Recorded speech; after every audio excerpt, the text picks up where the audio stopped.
My guest today is Ian Lindsey, co-founder, along with his wife Stephanie, of Acton Academy St. George in Utah. Several years ago, Ian became captivated by the Acton Academy educational model. And of course, frequent listeners to this podcast will know that Acton Academy was one of the first microschool networks that launched in 2009, co-founded by Jeff and Laura Sandifer in Austin, Texas. And today it has more than 300 microschools focused on learner-driven education. And Acton Academy St. George is just one of the many microschools under the Acton Academy umbrella.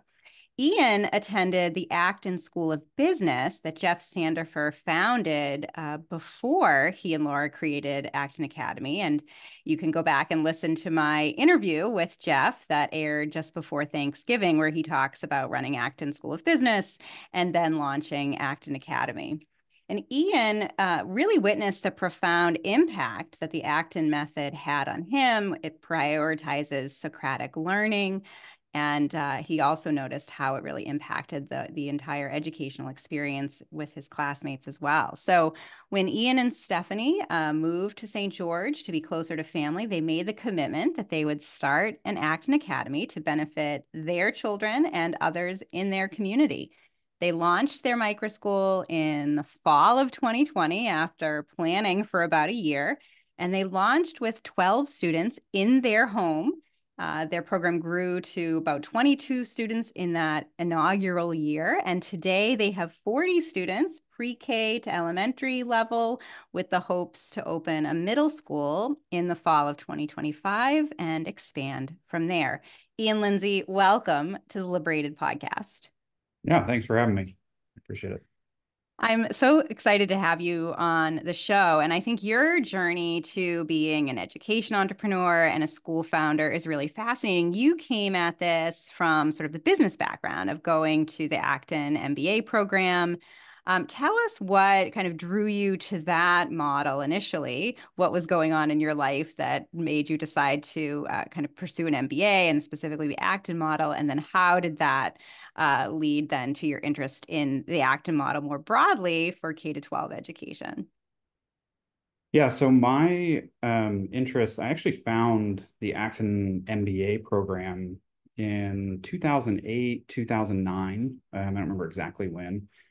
Long story short, someone handed me a magazine while I was walking through a hotel that happened to have a conference going on, and I had some time, so I sat down and I started perusing it. And in there was an article about this MBA program, and it just struck me as like, if I'm going to get an MBA, I didn't even have my undergrad at this point. And I'd been to undergrad, but hadn't completed it, went on a mission for my church and kind of in between. And so was figuring all that out. And it just the article just completely kind of took over my brain in many respects, to be honest. And I just fell in love. I remember immediately saying, if I get an MBA, this is where I'm getting it. Like, I have to figure out how to get into the school. And so What was it that was so fascinating to you? to me, it was that the learning wasn't checking a box. For me, school was really not an enjoyable experience, other than I was really social. I loved learning, but I always was asking my teachers growing up, I mean, from as far back as I can remember, how does this apply in real life? Like, how can I use this in math or science or whatever we were doing? I wanted to know how it actually was used somewhere. And to be frank, I'd say 98% of the time, they couldn't tell me. And so it always was just this huge frustration for me, because I felt like if I would have had practical application, one would have retained it more because I would have understood what its purpose was. But I would have actually known how to use it in real life. I remember having a job at one point where I had to do some math. And when they taught me the equation, this is how you come up with the pricing and do this and that. And I was like, oh, I've learned this before. And it clicked. It was like bringing the textbook to the real world, but if they would have just given me an example like that, it would have made a lot more sense. So as I read the article, Acton MBA makes 3 promises. They promise that you'll learn how to learn, which was interesting to me. You'll learn how to make money, as a committed capitalist, that was extremely interesting to me. And then you'll learn how to live a life of meaning. And I've always been pretty mission driven. I, those things just, I want to believe in what I'm doing. I'm not interested in, you know, selling a product just to sell a product, for example. Although I could do that, it's just not interesting to me. So it doesn't feed me. So that just really caught my attention. I still have the article, the little magazine. It's in my thing behind me. But anyway, as I started researching more and more about the MBA program, I came across this blog called Acton Academy. And at first I didn't know what it was, if it was related, if it was, anything. And soon found out it was. And as just reading through their weekly blog, I just was, again, completely immersed in this idea. And I didn't have kids. I was getting married, but wasn't married yet. And I remember going to my now wife and saying, like, when we have kids, this is where they need to go to school like this. Like, if it's not Acton Academy, it needs to be. And at the time, it was just one school. I mean, it was their first year or two. Anyway, ended up at undergrad and had a professor who knew Jeff and had used some of the Acton methods and used Socratic method and things like that.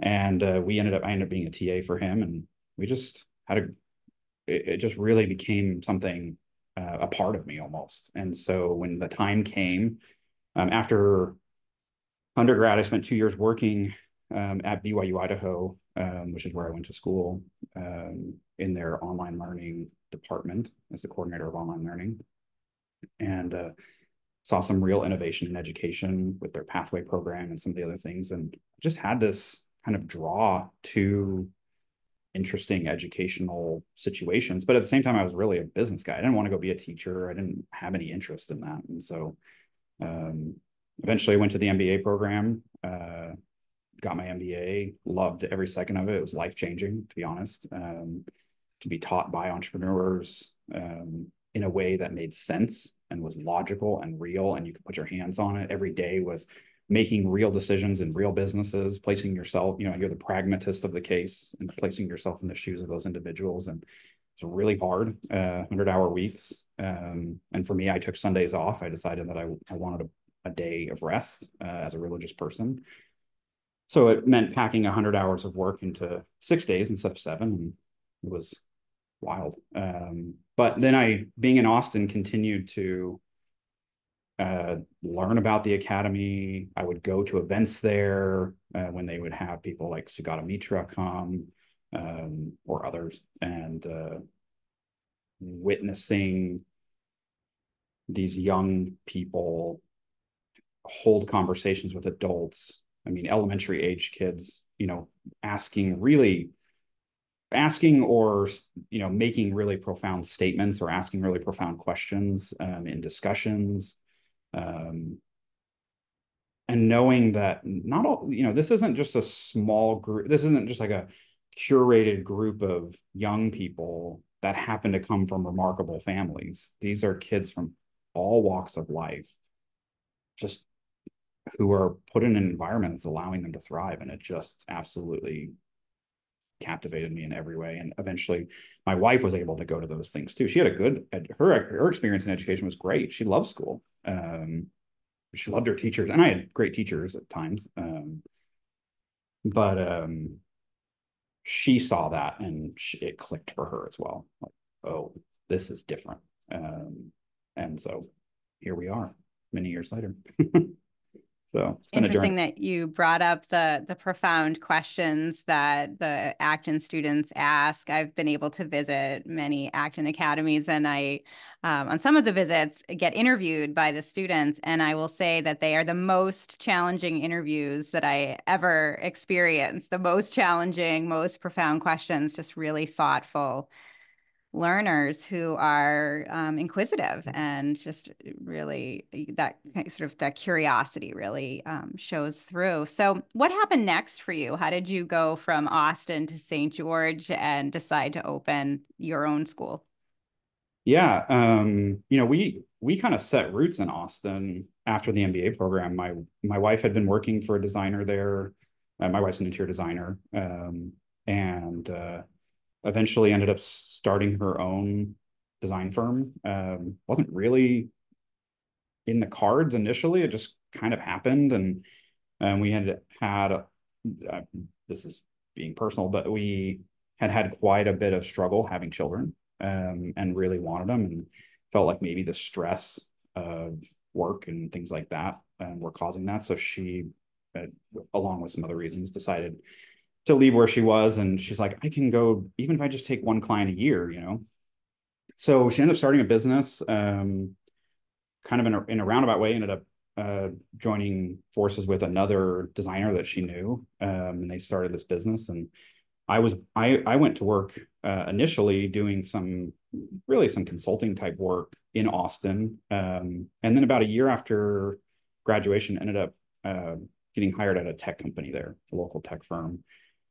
And it was a great job, a great company doing really interesting things in the machine learning AI space. Really, they are, their tagline is kind of we're the operating system of AI. So it was really at the kind of the cutting edge of technology, but it was really interesting. We were talking to interesting companies and, so on and so forth.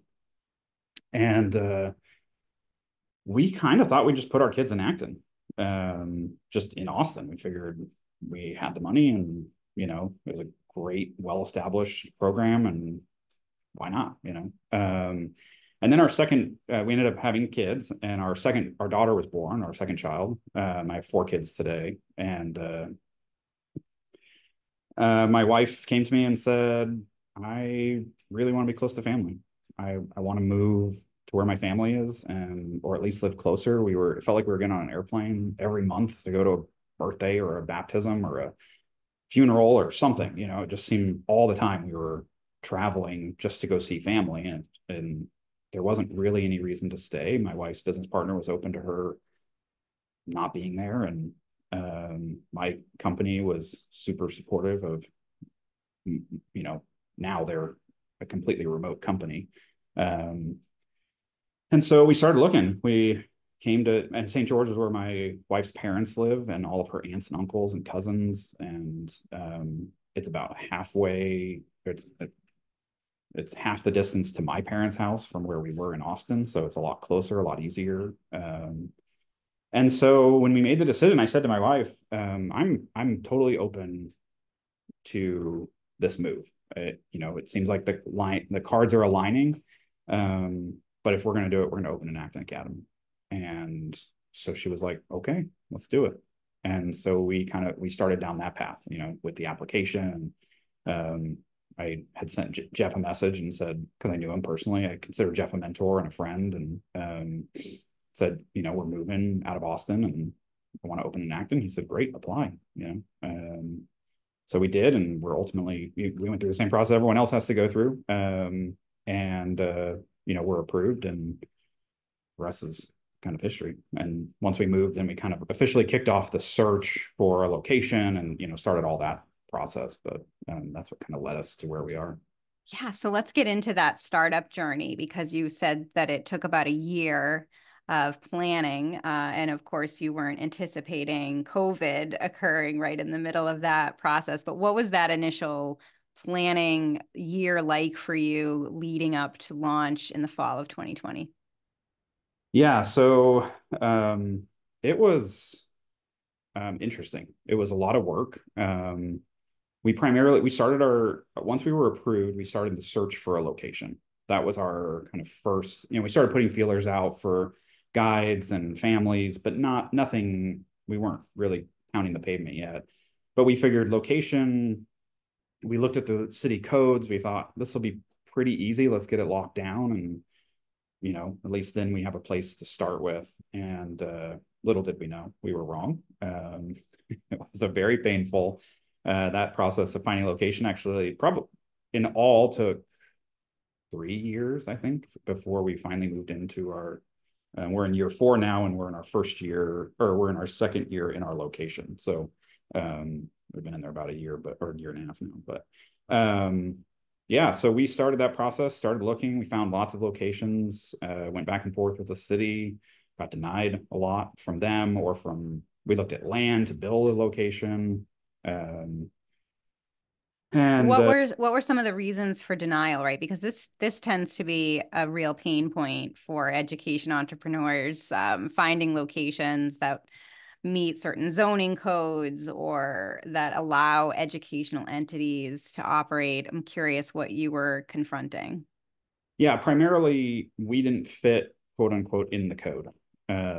Because we weren't just a school, we were a private school, and the word private changed the definition, according to the city. So they couldn't figure out really where to put us. We have a preschool, and initially we actually started, a lot of Actons start with an elementary school first. We actually started with the preschool age, or pre-K through kindergarten kind of age group, first grade, because that's where our oldest kid was, age wise. So we just figured, let's just start there, and we'll grow into everything else. So, yeah, the city, and I would argue developers and, owners of properties, whether they were strip malls or whether they were, standalone properties, really struggled to understand our model, what was different. A lot of them worried about traffic congestion. And, we said, we're not looking at putting 1,000 kids in a building. Right now we have 12, and obviously early on we didn't have any. Yeah, so zoning really became the sticking point, honestly. They just didn't know where to put us. And they wanted to define us as a school and treat us like a school, but didn't want to zone us like a school. And we had a lot of developers who came after, in some cases, months of working through paperwork and other things, come and say, well, we don't think we want a school here. Or, mall, like strip mall owners. We kind of got desperate. So we were like, we'll go anywhere. We don't care. Like, we just need a space. And so we just kept kind of pounding the pavement. And ironically, one of the first properties we saw for sale, in our area, was this old house, and it was zoned commercial. We eventually figured out that the city would let us go in all but one of the commercial zones. So once we figured that out, we just started looking for properties only in those zoning markets, or whatever they're called, brackets. And we found this house, and it was this old, rundown, pretty beat up house. On it inside, had been fixed up here and there a little bit, but not really. But it had come off the market over this time of looking. And I had my realtor reach out to the realtor who had listed it, and he said, "Yeah, it's still on the market technically, but because of COVID, it was a widow who lived there. She didn't want anybody in her home. She didn't want, any of that stuff." And I said, I don't care. Like, if the city will approve it, I don't have to see it. I'll just buy it. And so we asked her for her price, what it was, and she gave its price, and we made her an offer that day. And now it's, and then it took us, the next real pain point was the permitting process, and the process of, getting the property. We were converting a property from residential to commercial. We were a school. So it was like every layer of complexity that you could add to a project, we added it, unintentionally. We didn't know. But so it took 10 and a half months, I think, to get our permits issued, which is normally a much shorter process, much, much shorter. And so took a long time. So we spent our first 2 years in our home, and we had grown from 12 to the second year. We thought we would be in the property the second year, and we weren't, because permits took so long. And so we grew actually to 40, thinking we would be in our school, and we weren't. So we took all the furniture out of all of our public spaces in our house, and turned it into a school. And Wow. So what was that like? I mean, clearly you had the perspective that this was a temporary location because you had purchased this other location. So maybe in that sense, it made it slightly more palatable to be running your Acton out of your home. But I'd love to know your thoughts because I think some prospective education entrepreneurs might decide to start in their home, particularly if it's small and if they just want to see if this is even something that there's demand for and that they like. So what is your kind of reflection on that? Do you recommend running a micro school in the early days out of a home, or what do you think? Yeah, I think the benefits of running it out of your home, if your home is set up in such a way that it's conducive to it. My home is, it's very open and lots of open space, and the way my wife designed it, meaning she drew the plans and everything from the ground up, and not knowing we'd have a school in there, but it actually worked really well. So we have a very large like living room, dining room, kitchen area. So we just took all of that furniture out and made it a school. Um, and yeah, I think the benefits are we were able to put away enough money to be able to help pay for the construction. Our construction costs overran I mean, in the six figures. And so it was a significant investment. And so we, both ourselves and the school, were able to contribute to shore up those overages that the loan wouldn't cover. And so, from that perspective, I think anytime you can fail quickly, cheaply, and often, if you will, I I would advocate for that. And I think in the education space, it's not an easy business to start or run. And you have a lot of emotions. You have people's lives and their families involved, and so it's not it's not for the faint of heart. But I also think any opportunity you can take to prove a model before making massive investments is a wise choice. So if your home is conducive to it and you can do it and you can keep it, start small with 10 families or 7 learners, 10 learners, and make it work, like, I think it's great. And if you can find a free space with a church or a cheap space with a church or something where you keep the costs low. I think in the Acton model, our advice that we received when we first started, and I'm sure new owners are receiving, is, you don't want to take on massive overhead costs up front, because then you feel pressured to take on families that aren't a good fit for the model, but because you got to pay the bills. And so anytime you can control, I always, I'm like I say, I'm a capitalist through and through, but I also value freedom. And freedom to me is not being beholden to anyone. If you're not a good fit at Acton, that's fine. Like, it means your journey is going to take you somewhere else, and we honor you and respect that.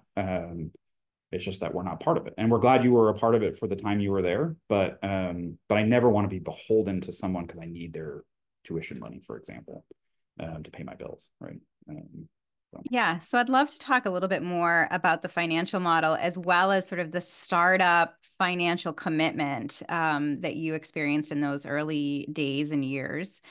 Acton is sort of known as a low-cost micro school network. It's in sort of intentionally low cost, as many micro schools are. In many ways, that's because of the elimination of kind of bureaucracy and some of the trappings that we might find in traditional public and private schools. So it keeps costs low and accessible to families. But still, there are costs associated with running any kind of small business. And you made the decision in the first couple of years of running Acton Academy St. George to keep working your tech job. I wonder if you could talk a little bit about that, because some founders might be wondering, should they quit their job and start their micro school, or should they keep their side gig going and see how it works out? What would you say to them? Yeah, I think it depends. So if your objective is to, if you see yourself as the guide stepping into this school and leading it and running, the we call them studios, or the classroom, right, day to day, having a full-time job is probably not going to work, unless it's incredibly flexible. And even then, it may or may not work. And even in mine, I had to step in a couple of times into the studio when we had to let a guide go, or, those kind of circumstances. And it made it really tough. But I went to my boss and said, hey, here's the circumstance. I was in sales, so you can tell very clearly whether you're doing your job or not by your sales, right? And so they were like, as long as you hit your numbers and do what you do. You know, we understand that you have this and we're willing to be flexible with you because we don't want to lose you. So it worked out. I had hired some guides who, because we started only as a Spark, we call it our pre-K younger studio, the Spark Studio. So because we'd hired guides to do that, it worked really well. Now, looking back, I wish I would have been more involved in the day-to-day. So I don't know that I would recommend it. I think it's possible. I think I have a pretty high capacity to accomplish a lot of things in a day. Acton MBA taught me that probably more than anything, because you only have so many hours in the day and you have to figure out how to use them. And so I think a lot of it depends on your individual circumstance. It's doable. But I think for me, some of the areas that suffered were culture, for example, because I wasn't necessarily the one directing culture and saying, hey, these things are important or these things are non-negotiables for us. And so that really, in some cases, some of those things got away from us. And we had, in our case, we ended up kind of, to be frank, cleaning house across the board at one point. And we love those who were with us, and we're so glad they were here and what their contributions and all of that. But we're also really glad where we're at today. It's been an enormous blessing. The team we have in place is amazing. They love and trust the learners more than anybody. And it's just amazing to watch, honestly. So yeah, I do think it's circumstantial. I think if you need the money to pay the bills initially, then you have to find a way to make it work or find some other way to supplement the income. And for us, we didn't so much need the money to run the school. We needed the money to be able to afford the build out of our building and get the loans and that kind of stuff. Now, you don't have to go buy a property, right? So the financial commitment we made was substantially more than what a lot of Acton owners make. And a lot of probably just school owners in general, because they may not be able to make that kind of contribution. And part of it was circumstantial. We didn't have to buy a place. I mean, we didn't necessarily want to buy a place,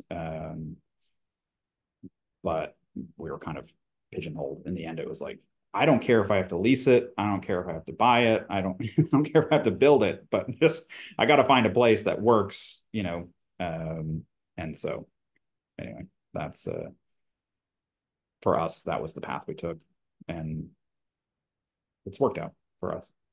So I want to get into a little bit now about the running of Acton Academy St. George and kind of your future plans, but just kind of back on the startup journey a bit. What do you think would make it easier for education entrepreneurs, right? I mean, entrepreneurship is difficult in all sectors. That's why not everyone does it, because it does take a risk. It takes a leap of faith. But it does seem like education entrepreneurs encounter even greater hurdles.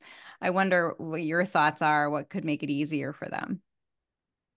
Well, I think, I can really only speak to my own experience and my school, but I know here in Utah, we would benefit greatly from, and actually, I think anybody would probably benefit from something like this. From either we currently have legislation in the state of Utah up to standardize zoning for micro schools or for smaller schools, however you want to define yourself. And so that in Utah, I think it's 150 students or less, but it would standardize zoning like they've done with public schools and charter schools and so on, to make sure that there aren't these huge barriers or stories you hear where, there's one school in Utah that we were talking to owners, they were primary or middle school, high school, older ages, and if I remember correctly, and they're classified as a daycare by the city because they didn't know where to put them. And so now they have to go through daycare licensing, but they're not a daycare or anywhere near it. And so I think if you could standardize those kinds of things, you lift the barrier to entry. I think competition's good. We don't have a lot of competition in St. George. We have a couple of private schools. They're pretty much all religious. And as a religious person, I have no problem with that. That's not what I chose to build. But I have no problem with more competition. I think Mhm. all it does is make us better. Right. And if we can't be better, then we probably shouldn't exist. So, and the markets Yeah. will figure that out. Um, so, um, yeah, I think zoning would be a huge one because at least statewide, I know talking to other education entrepreneurs, that's something they've all struggled with. And I imagine it's in every state. I can't imagine it's just a state like Utah is great towards private schools overall, compared to many states. They treat us, Yeah. they hands off, which is wonderful. And, but I something would like that. even say that your zoning, despite its challenges, is even better than in other places. So Yeah. even though, so it just goes to show you that education entrepreneurship is difficult, even in states that where it might be easier to start a small business or start an education entity, it can still be difficult. So, okay, so let's go to jump to the present. After a couple of years, you left your tech job to commit to Acton Academy St. George full time. Tell us now what the school looks like. You have about 40 students, pre-K through elementary, plans to kind of grow with those students to a middle school and ultimately a high school. Tell us a little bit about the Acton model in terms of learner-driven education and what a typical day is like. Yeah. So, yeah, you're right. We start at age 3. Well, I know some places can't start that early without certain licensing and stuff. We can. And we start there with our Spark studio. That studio goes to approximately age 6. Um, we don't draw hard lines on that. It's really when they're ready to move. And then we have an elementary studio that starts, approximately age 7 to 11 ish. Um, and for us, a day at Acton probably looks fairly similar to most Actons that are kind of running the playbook, if you will. So we start every day with Socratic discussion. Socratic discussions can be anywhere from deep philosophical. They're typically philosophical questions, but they can be pretty deep. They can be moral dilemmas. Sometimes that question is as simple as, are cats or dogs better? And because sometimes, I mean, honestly, it's one of the most energetic discussions we've ever had. So we always try to start with a little story or something that gets their kind of interest going. And then you ask a question, and that Socratic discussion is led either by a guide or by another learner. So depending on the day, you'll see that happening in our studios. And that's in both studios. That's our 3 to 6 year olds start every day with a Socratic discussion as well. And it's simple. It's usually simpler in there than it's going to be in the older studios, right? And those questions probably are going to become more complex as the older they get. But I was in there one day, and the question was, this was in the Spark studio, should superheroes be required to pay for the damages they create?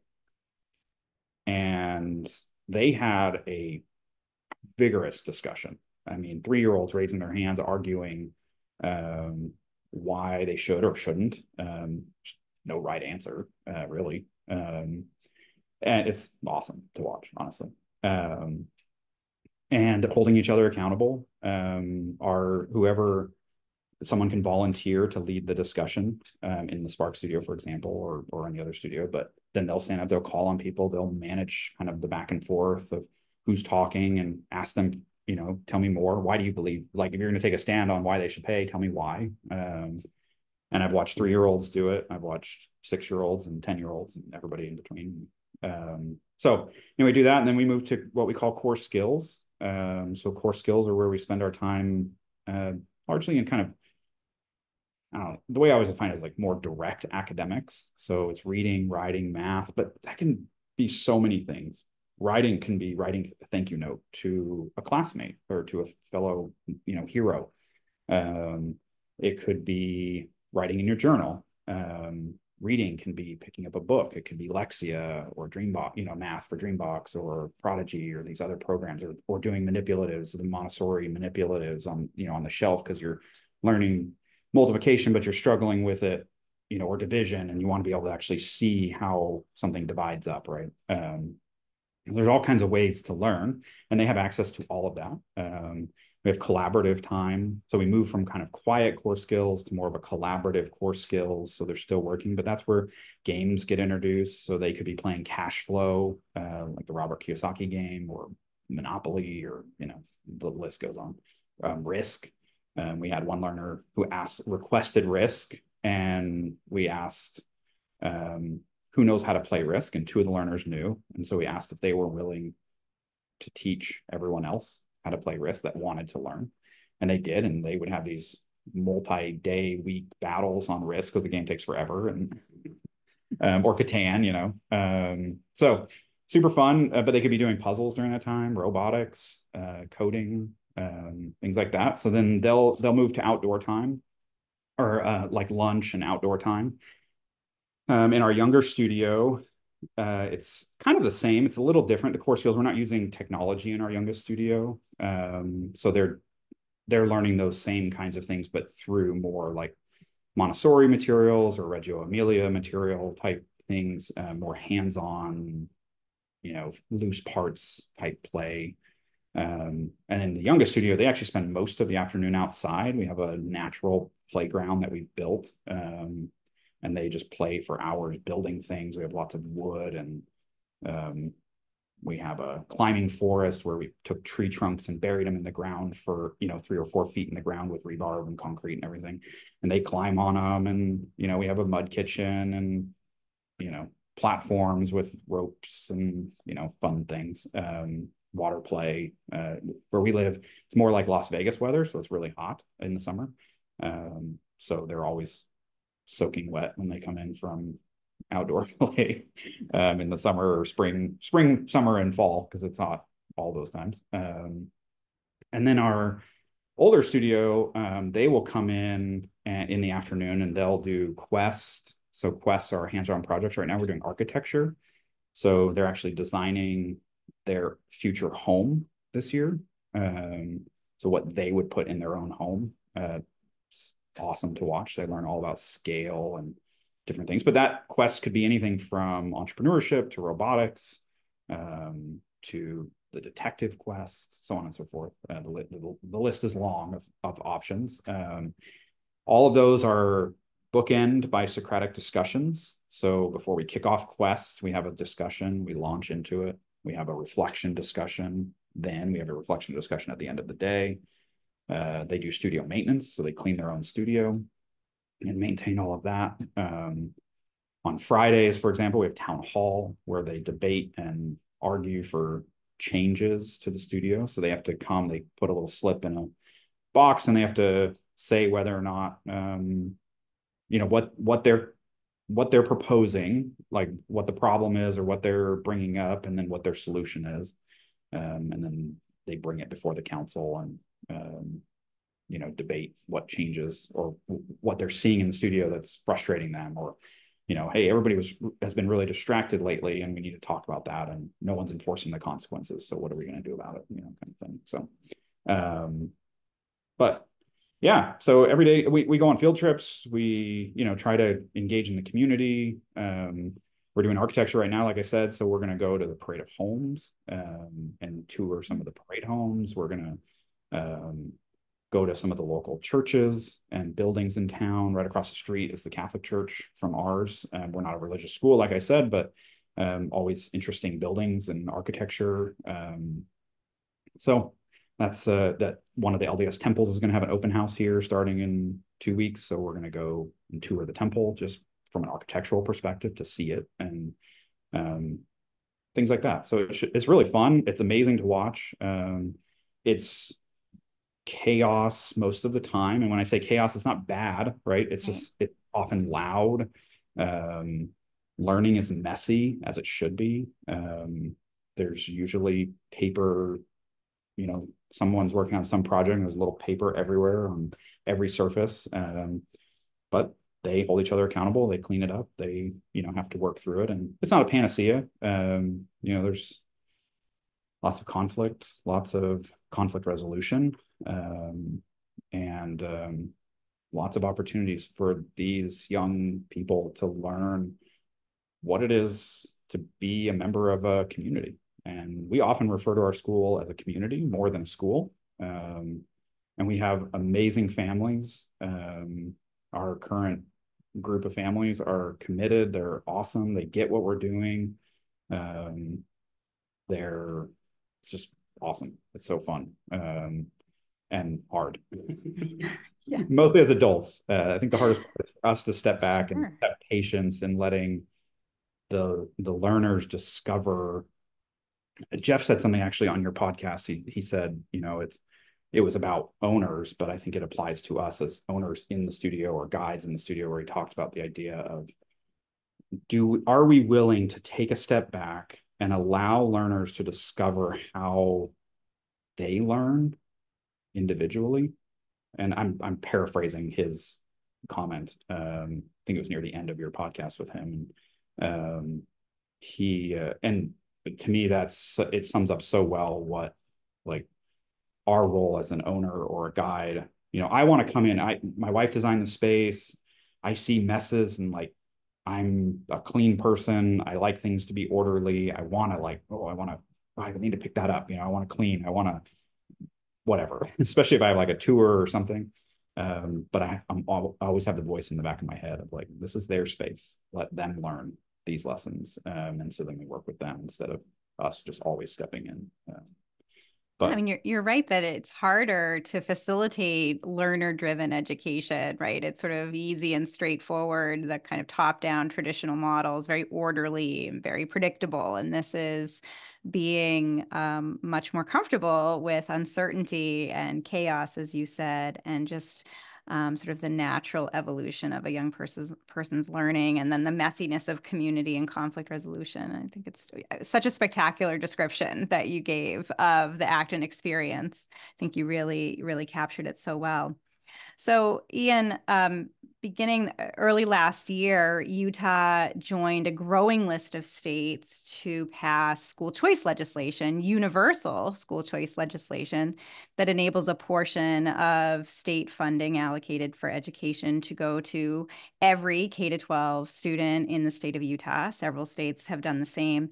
I'm curious what you think about that. Is this something that you would participate in as Acton Academy St. George? How do you think that it might be influencing the landscape of education options in your state?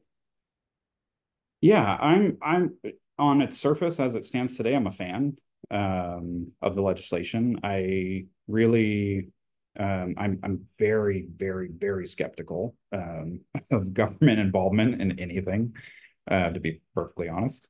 And mostly, they've done such a great job that it's I'm just kidding. They've done a terrible job. But anyway, so I'm a fan of Utah Fits All Scholarship. I've always told my parents, my families in our community, who ask, that if the state were to come in and start dictating what we can and cannot do at our school, that I would not participate, or I would stop participating if we were currently participating, because I don't believe that's their place. And I don't want, I didn't start a school for this. If I wanted the state to tell me how to run my school, I would have just sent my kids to public school and saved my money. Um, and so yeah, I think it will change the landscape. I think initially, to be frank, it needs more funding to be truly effective. They fight an uphill battle to get that funding, because of large teacher unions and others who stand in the way of what's actually best for the learners. And so, but I do, I'm very hopeful that it does change the landscape. I hope it creates a ton of new options and outside options. And I hope the legislator listens and realizes that the community has spoken and they want funding, because the reality is it is universal, but it also only fund about 5,000 students to start. And so already the demand is 3-4 times that. And my guess is once applications officially open, the demand will even be greater than what is in the pre-application. So I do plan to be a provider as it stands today, based on the current legislation and the way it's written and the rules. And and I hope it has a positive impact across the board. I hope that we're able to expand it so that every student and every family who wants an alternative education for their kids can have it. It's unfortunate that it didn't just get passed that way, but I understand why it didn't. And so, yeah, I'm a big fan. So, Ian, as we begin to wrap up, I'd love to hear your sort of primary advice to aspiring education entrepreneurs who are maybe thinking about taking the leap into launching their own school or innovative learning model. What would you say to them? Do it. Like, I think I make sure you know what you want to do, but also recognize that you may start headed for that hill and realize it's actually that one that you need to conquer, right? But that's okay. That's part of the process. So be willing to change and adjust based on the markets, but don't allow the world or anyone around you, or public school, your aunt who's a public school teacher, or your uncle, who's in, or anybody really, your neighbor, tell you that you're going to hurt the public school system by doing that, by pulling good families. You should do what you believe is best for your family. And my guess is there's other families who are waiting, who are either not in a position to start their own, or too afraid to do it, or don't know how to do, whatever the reason. And if you feel that kind of pull or that prompting to go down this path, it's hard. I'm not going to sugarcoat it. I tend not to be a sugarcoat kind of person, but it's been worth it to watch. It's their journey that we're kind of spectators on, but to watch learners grow and our learners are young, but they're starting to identify areas where they're, what might be their calling, and or a piece of it, right? And they're starting to pick, and as we do the quests, they start to, man, I loved coding, or man, coding was the worst. Like, okay, great. Like, these are great things, right? This is starting to take place, and over time you'll figure out where your place is in that world. And I think anytime my advice would be that everybody should be on a hero's journey, regardless of whether they're starting a school or an educational, becoming an educational provider of curriculum or material or whatever it is that you're thinking about doing. But regardless, you should feel like it's something that feeds you and drives you.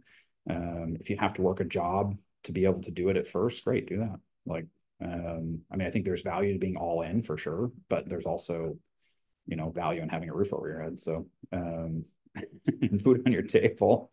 But my best advice would be do it. And reach out to those who have done it, learn from them, learn from their mistakes, and it'll be awesome. You'll change lives, and you'll never regret it, in my opinion. So. That's great advice, Ian. So if my listeners and viewers want to learn more about Acton Academy St. George, what is the best way for them to do that? Yeah, so we're on social channels, Instagram. Most of them are Acton St. George, not Acton Academy St. George, just for simplicity's sake. Our website's Acton St. George, just stgeorge.com. All those will get you to us, and yeah, those are probably the best places. So. Well, best wishes as you continue to grow Acton Academy St. George through the middle school and high school years, and continue to attract families who appreciate learner-driven education. Ian Lindsey, thank you so much for being on the Liberated Podcast. Thanks, Carrie. I appreciate it.